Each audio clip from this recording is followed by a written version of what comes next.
This question is from Gary, and it's, how do I manage the growth as I start to scale my company? His situation is a bit unique. He has a unique and interesting model. And so I've got to read part of the question. It's a long one, so I'm going to skip most of it. And I've got to just give you a bit of context here to answer this. So in Gary's situation, he is about to put out 225,000 door hangers over a 6-week time period to 75,000 homes. And his goal is to bring in 300 new clients that are worth $2,000 per year each. And what's unique is that his model is one where he sells the client and then contracts the work out to a LCO or to a partner. So in other words, he contracts the work out to another service provider to take care of it. It's a really interesting model, and there's upsides and downsides to this business model. So he's asking, I'll read the last part of the question. My main concern is handling the growth. Do you have any suggestions for handling the growth of this operation to maximize my possibility of success? Thank you. How have things been going for the past 10 months? Hope your company is doing well. Along with Service Autopilot, software is truly changing the world. Okay, so I didn't need to read that part, but that does bring up maybe the first quick point I'll make, but the more important points are to follow. So in this model, the model of contracting, you immediately eliminate a lot of your problems and you eliminate a tremendous number of your scaling problems. That's the beauty of this model. The problem with this model is it creates a different set of problems. But in terms of scaling the company, this is the fastest way to scale your company from my experience. And I don't know what your model is in regards to, do you own the equipment, lease it back? Do you provide the equipment, or does the LCO? Do they provide the equipment? I'm going to assume that they provide the equipment. If that is the case, you do truly eliminate most of your scaling problems. So what you become is a sales organization with a management element to it. So you're selling the work and then you're managing the contractors. So as for anyone that's listening to this question, think in terms of that. That's what the job is. So you've got to scale that. So let me speak to that. The reason, the very last thing I read there about software is truly changing the world, that's worth saying because really for your business here, Gary, your key to this, or one of the keys to this, is going to be technology. It's going to be software. It's going to be software to run the business. It's going to be marketing software. It's going to be sales software. It's going to be everything around software. You'll need a good phone system. I could see in this type of business model, you could run a virtual type office setup if you wanted to. There's positive and negatives to that. But the core of your business is going to be a really good software platform. So that's a key in this process of scaling the business. You've got to have that taken care of. So knowing the model, you've got to focus on two areas, in my opinion. One is a really good sales process. You need to craft that out. So it needs to be crafted all the way down to when the piece goes out.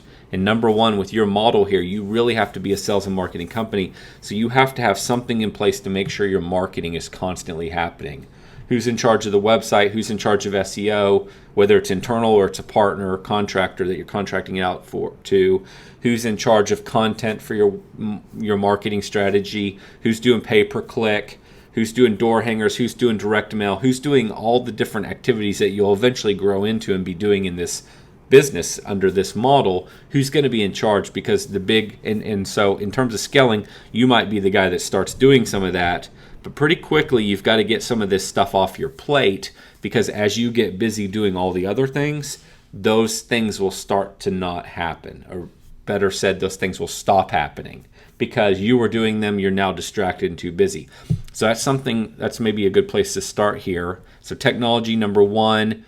Number two is you really need to be thinking and paying close attention to, as you're getting too busy, what might get neglected or what is getting neglected now, and start to put people in place to do those things from a marketing standpoint. So if you need door hangers going out or postcards going out or whatever, who can you put in place to do that? Because your whole business comes to a screeching halt under this model if you're not really growing. And that's true for everybody's business, but yours is one where you've got to really generate a lot of sales and get a lot of work out there in the marketplace for contractors to do. So you've got to make sure that that engine doesn't stop humming.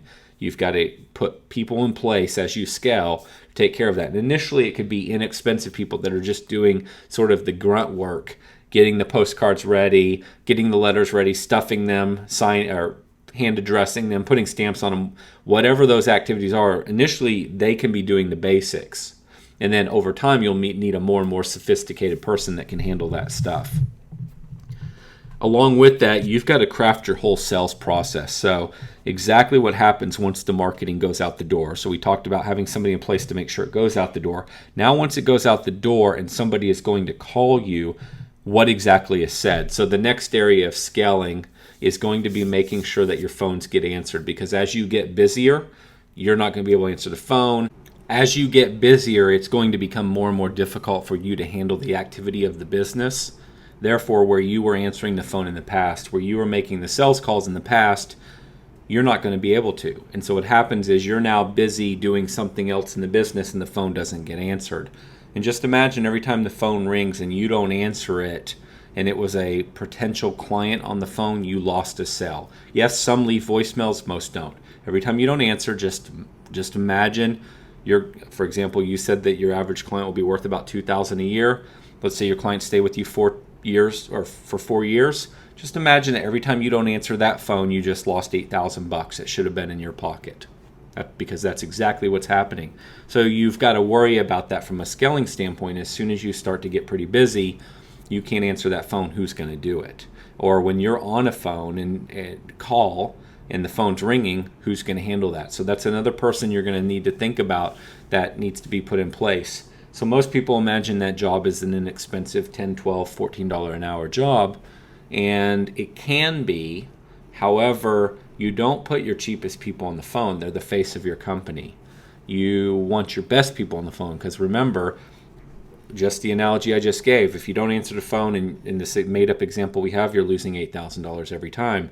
Well, it's just the same. Yeah, maybe you solve the problem, you answer the phone, but now you have somebody that's not very good, and basically every time they answer the phone and botch it, don't say the right things, don't listen, don't do whatever, you just lost $8,000 more. It's even worse now, because now you're actually paying them to cost you sales. So you got to think about that from a scaling standpoint. That's an area that you really got to pay attention to. So part of crafting this whole sales process is the technology, it's the answering of the telephone, it's then the training of somebody else to take over for you in the sales process. You can't be the sales guy forever. You got to have somebody helping you. So how are you going to train these individuals? It's easy when it's you and you just kind of say your thing and go through your spiel that works. But how do you get somebody else to understand everything you understand? How do you get somebody else to do and say the right things? It's going to require your training, so your time to train them and get them up and running while you do all these other things in the business. It's difficult. So in time, you're going to need to be thinking about scaling this area where you get somebody on your team that you really train up, and then they train other people as you scale out the business. And so be very aware of what that sales messaging is and the wording that you want to use, that you want them to use. And this is difficult. It's way easier to say. So in time, you'll probably need to scale up your phone system so you can record all of your phone calls so that you can listen to them and go back to your team and say, hey, here's what you said, and here's a better idea of how you might approach that, how you might say that. I think you'll find you have success with this, and you work with them. And so you're going to have to be on top of all of that. The sales process is going to be huge, and I don't know if I've already said it, but think of yourself as being in two distinctly different businesses. One, you're a sales and marketing company. You are a sales and marketing company. You've got to have that as a core mindset. So what does that mean? If you're a sales and marketing company, what does that look like? How do you talk? How do you act? What do you focus on? Then on the flip side, you are a contractor management company. What comes with that? That means that you've got to spot check work. You can't assume your contractors magically know how to do the best work and are the best guys in the industry and the best guys in the business and know the shortcuts. You've got to educate them. You've got to help them, guide them. Yeah, they're not your employees, but that doesn't mean you don't have to still do all that same kind of stuff. If you want great contractors that build you a great reputation, And your reputation makes it either easy or hard for your sales guys to sell, makes your marketing either work really well or not work very good. Your reputation is key. So you've got to absolutely manage your contractors. You've got to help them become great. You've got to help them become efficient. You've got to teach them the little things that so many of these guys don't know to do. I mean, look at the majority of your competition. They're nothing exceptional. There's nothing exciting about most companies, your competitors. The same's true of most of the guys you're going to be contracting to. There's nothing great that they're doing. And so you've got to help them with that stuff. And so you're in these two different businesses, and you've got to think about all that goes into that. So really think about your sales and marketing and I haven't even really addressed marketing except to make sure you have somebody in place to help make sure it gets out the door. On the sales side, I think the biggest point I would make there, make sure you eventually have somebody in place to help you train and listen to your sales team, make sure the right things are being said, that the right outbound calls are being made to upsell and all that goes into that. And then I would take it one step further and make this point. So I used to be in the cleaning industry. I was a partner in a cleaning company. We were niched in a specific industry. Our typical job was between $30,000 and $150,000 a year. So that's what a typical client was worth to us. And it was all commercial, but our entire business model was contracting.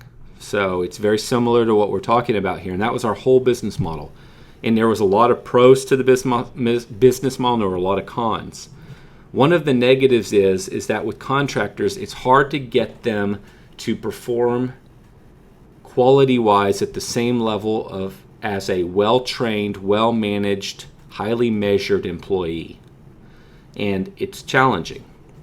And so you've really got to work on managing your contractors. I alluded to that earlier. So going into this, just assume that you're going to have contractor problems. You will. Just assume it, okay? So if you're going to assume that you're going to have contractor problems and that things aren't going to be perfect, which they wouldn't be perfect with employees either, but it's a bit different, you need to build up some forgiveness. And so what I'm referring to here is that you really need to orchestrate a way to build the relationship with your client. You don't want your sales guy to just go out there and sell the job and win the business. And then from that point forward, all of the client's interaction is with your contractor. Your team in the office, I'm assuming your team's doing the billing and scheduling and such. So your team in the office needs to have the relationship. Your mailers, your direct mail, your letters, your emails, your phone calls, everything that's coming from your office needs to further that relationship. So what we found in that business I alluded to that I was in is that if in the first week or two, we really, really tried to build a great first impression, meaning we went over and above, we did extra, we just really went out of the way to make sure things were perfect, everything went well, that everything ran smoothly so that we would make the client really happy, then going into the relationship, they would expect great things from us. They had a great experience from day one. And what that happens is that if in a month there's a problem, or in 2 months when that problem happens, they don't immediately assume, well, that's just how this company is. They suck. I mean, they don't think themselves, this is how it's been from day one. Whereas if you start the relationship and your contractor does a mediocre job on the first or second visit out, and the client has to call and say, hey, can you fix this? Can you do that? Then a month from now, when there's another problem, in their mind, in their physiology of their body, it's kind of like, this is kind of how these guys are. I mean, it's been problems from day one. You don't want that. And this is critical. So this is why I say you've got to build up a bank account of forgiveness with your client. So you have to come in and create a wow experience from day one, so that when something bad does happen, which will happen in time, there's a level of forgiveness already built in. Your client's like, this is not who they are. And the way your team handles it with the client is, we're so sorry, we're going to make it right. And, you do your normal thing, and they accept that. They believe it because so far that hasn't been the experience. And then you make it right. You've really got to focus on that. So think about what is that first week or two, as far out as that first 90 days, what does that look like with your client? How do you act? How do you talk? What do you send them? What do you do? Because you really need to get off on the right foot. Your other risk is that because there tends to be more problems with contractors than employees, and this is only true if, there's plenty of guys that have a lot of problems with their employees because they're not trained, managed, and measured and all that. But it tends to be a little bigger of a problem, I believe, with contractors, and that's because most companies say, I'm hiring a contractor, you're the expert, I shouldn't have to do anything, training, management, any of that.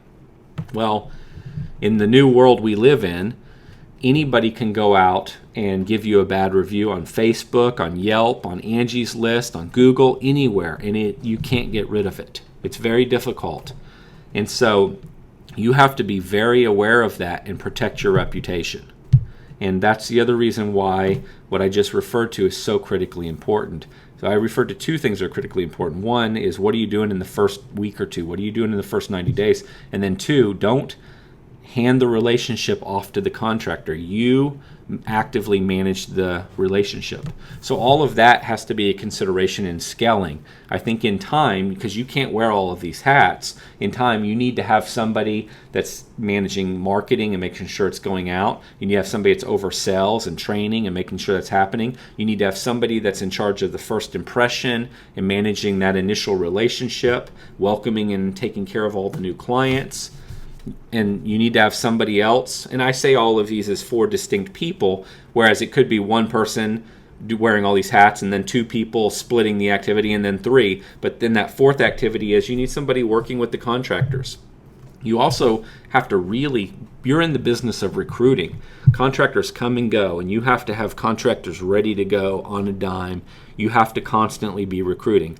So again, don't take anything I'm saying as a negative, because this is an interesting model. I'm not negative on the model. There's negatives to the model, but I'm not negative on the model. There's negatives to the employee model in a major way as well. So I'm just simply saying these are the watch outs that are going to be your clues as to what you need to pay attention to from a scaling standpoint. They're the roadblocks that you will bump at some point, and pretty quickly if you're the guy doing everything. So you need to be thinking about them, and you need to be paying attention to, okay, I'm going to have this problem in the future where direct mail is not going to go out. I'm going to have this problem in the future where nobody's going to be recruiting my contractors.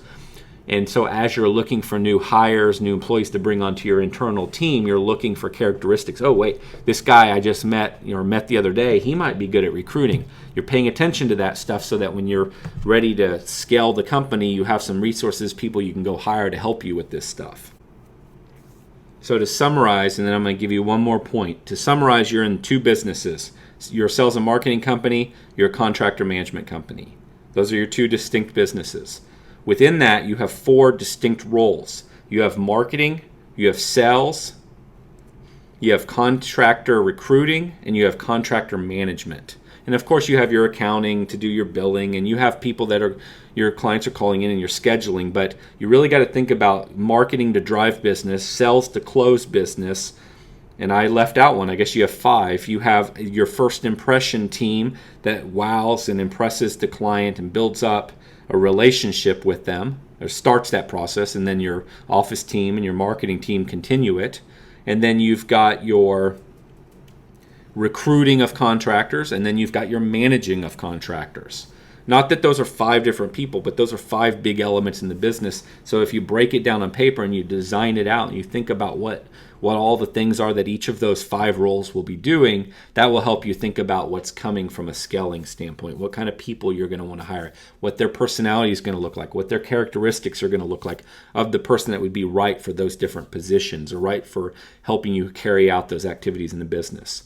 And then I'll leave you with this. So in that business I was a partner in, one of my partners, he was actually the president of the company. He was really savvy in the area, or he was really smart to be on top of legal and accounting stuff. Yeah, he wasn't cheap about it.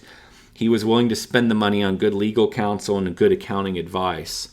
And it was especially, and I feel especially important in the contractor model. And I know you're in Australia, but here in the U.S., there's a checklist of things that you have to abide by. It's kind of a test to say whether or not this person is really a contractor or if they should rather be treated as an employee.